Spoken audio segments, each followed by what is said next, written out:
Welcome back to Recap Central. Today I'm going to explain a thriller movie named GRETA.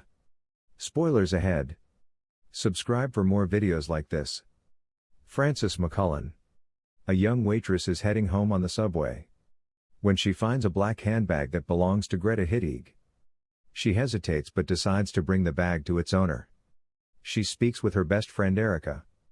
She tells her to take the money from inside the bag but she refuses. Later the two watch a movie at the cinema.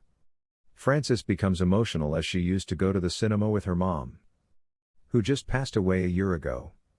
Her relationship with Chris, her father, isn't very good as he already moved on and is buried in work. Frances finds an address in the bag and she travels to return the bag. Greta thanks her and invites Frances to have a drink inside. Inside the house, Frances hears a strange noise coming from behind the piano. Greta says is her neighbor reconstructing. Frances learns that Greta's husband passed away and her daughter Nicola is in Paris. They quickly bond based on their loneliness and pain. Frances suggests Greta should adopt a puppy for company. But Greta is still hung up on her previous dog. Frances leaves Greta her number in case she changes her mind on adopting. Not long after, Greta calls her to accept her offer. The next day she adopts a dog and names him Morton. From that day the two start spending more time together and become closer. Erica asks Frances to come to a party with her, but she refuses as she is having dinner with Greta. Annoyed, Erica accuses Frances of replacing her mom with Greta, which makes Frances furious. She goes to Greta's house. Their seemingly innocent relationship takes a dark turn when Greta asks Frances to grab a candle from the cabinet. She opens the wrong one and makes a shocking discovery. Many identical handbags with the same contents inside. In one of them she finds a sticky note with the number of a woman named Samantha, while another bag has her name on it. Meaning Greta purposefully leaves the bags in the subway to lure people in. Frances becomes very uncomfortable and leaves straight away. She hopes Greta will simply go away. Unluckily for her, Greta starts terrorizing her with endless messages, but she ignores the texts. But Greta ends up coming to Frances' restaurant. Frances makes her tell the truth about the bags. She tells Greta she doesn't want to play her sick game and she doesn't want to see her again. Greta keeps stalking Frances, aggressively standing outside the restaurant for hours, creepily staring at her. Frances is scared and goes to the police, but they can't arrest her as she seems not violent. Greta tries to meet Frances in the subway, but Frances reacts quick and manages to escape. Things get scarier when Greta starts stalking Erica. She sends her pictures of her taken close by. Frances calls Erica and tells her to immediately get out from where she is. The crazy woman keeps sending pictures to Frances, each time closer and closer to Erica. But Erica can't see her despite her being right behind. Fortunately, Erica loses Greta and finds the cab Frances is in. She gets in and they escape. Worried about the dog Greta adopted, Frances tries to sneak in Greta's house. As she digs her trash, she discovers her daughter Nicola isn't in Paris. She tries to contact Nicola. Later on, Frances meets with Alexa Hammond, Nicola's ex-girlfriend. She explains Nicola committed suicide 4 years ago, and she never went to Paris. She informs Frances Greta is a sick woman and she is actually Hungarian.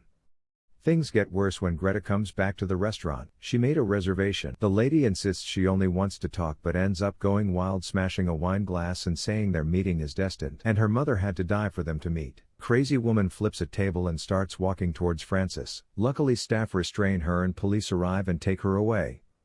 However, she is released the next day. Erica suggests Frances lies to Greta by staying with her father for a while, hoping this will make Greta leave her alone. Frances agrees to the plan. She decides to meet Greta and tell her she is going away for a while. Greta gives her an uncomfortably long hug. Later at her house, Frances is drinking a coffee when she starts getting dizzy. Unfortunately, her coffee had been drugged, and Greta shows up to punish Frances for lying about going away. Greta drags her back to her house and locks her in a toys box. Apparently the kidnapping was just a dream. Frances wakes up and finds Erica with her in the apartment. She tells Frances to pack up as her dad is waiting for her downstairs. Frances goes into the elevator. Suddenly the elevator starts dropping lower than the bottom floor. And the walls start closing in. Actually, meeting Erica and Chris was a dream. Frances is really locked in the toy box. She screams and begs to be let out. GRETA opens the box. She then grabs her phone and leaves her locked in the room. GRETA uses the phone to make it seem Frances is with her father on vacation, also making Chris think she is on vacation with Erica. Thanks to this, GRETA holds Frances hostage for weeks without anyone looking for her. One afternoon they are making cookies together. Frances takes an opportunity to slam a cookie cutter and cuts GRETA's finger, and follows it with a slam to the head. Frances runs and tries to find a way out, but all the doors are locked. She looks in the basement and finds Samantha's corpse. Suddenly GRETA finds Frances and suffocates her unconscious.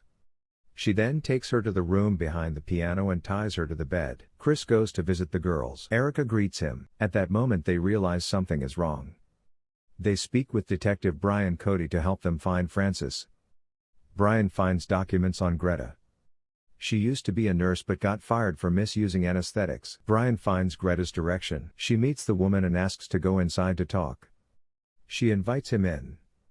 Realizing someone else is in the house, Frances struggles to make her presence known by banging the bed. GRETA claims the noise is made by her dog. She goes upstairs to shut the dog. Brian explores the house and is very close to finding the hidden room, but suddenly comes and sedates him, leaving him paralyzed. He tries to shoot GRETA but misses. GRETA then grabs his gun and shoots him to death. She puts him in a bag, dropping some chemicals on his face, and throws him into the basement. GRETA then goes to the subway to find her next victim. A young woman with curly brown hair takes the bait and comes to the house to give her the bag. As they talk, Frances starts making noise again. GRETA leaves to shut the neighbor. She returns and drinks her coffee. Suddenly she gets dizzy and falls to the floor. Shockingly, the woman takes off her wig and is revealed to be Erica. As GRETA faints, Frances keeps making noise to help Erica find her. Erica pulls back the piano and frees Frances. As she helps Frances, music starts playing, indicating GRETA is still lurking around. As Frances comes out, GRETA grabs her and tells her she was her favorite. GRETA then passes out. The Grills lock her in the toy box and lock it with an Eiffel Tower souvenir. As the girls leave, GRETA bangs the box, slowly pushing the box open.